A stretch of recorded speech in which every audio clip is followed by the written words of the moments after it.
And subhanAllah, many examples. And one of the best examples, who many of you know personally, or who knew personally, and many of you heard of, is the late Shaykh Saeed rahmatullah alayh, who is 3 years now since he left us physically, rahmatullah alayh.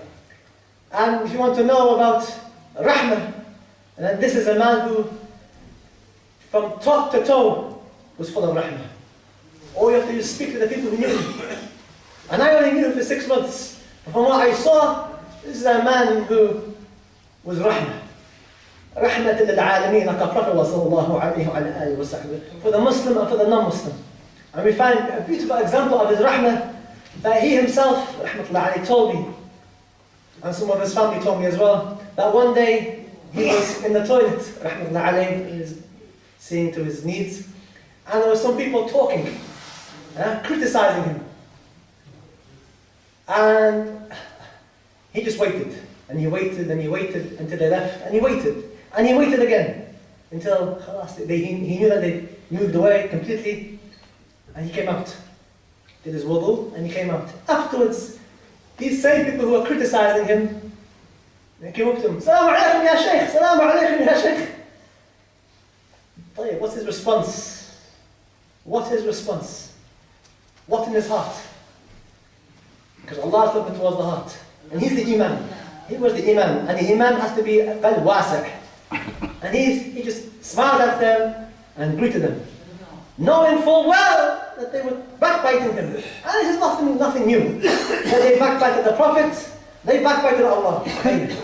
So who is somebody else? But the point is how Shaykh Saeed rahmatullah alayh, how he had rahmah. If it was maybe somebody else, we would go to criticize and stop hitting them and doing things to them. But he's like, because he's higher than them. It's enough of a humiliation that they were in the toilet. In the toilet talking about him. This is a man who, subhanAllah, when we think about him, people who remember him, the elders amongst you, they remember Shaykh Saeed and their hearts have rahmah. And some people cry and say, subhanAllah. And I'm nowhere near Shaykh Saeed. I'm not going to pretend I'm trying to be like Shaykh Saeed. Wallahi أنا بعيد من Shaykh Saeed. وين أنا وينه رحمة الله عليه. ولكن هيا إن شاء الله we're trying to do some khidmah, try to benefit some people. ولكن look at his example. And many examples. And maybe many of you have many other stories like this where he had rahmah. He helped people at the detriment of his own health, the detriment to his own family, many times sacrificing. Alhamdulillah, and we ask Allah, Allah lifts him in Jannah higher and higher for all this Sadaqah al-Jariyah that he did in this place. And alhamdulillah, from Sadaqah al-Jariyah is his son and his grandson who are doing good things in this masjid. Despite they've got family, they've got things to do, but they're having a big inheritance on their heads to live up to their father and their grandfather's reputation. And subhanAllah, and many of us, including myself, sometimes we have naqs towards the khidmah to this masjid and to them, inshallah. We ask Allah Azza wa He forgives us all, inshallah.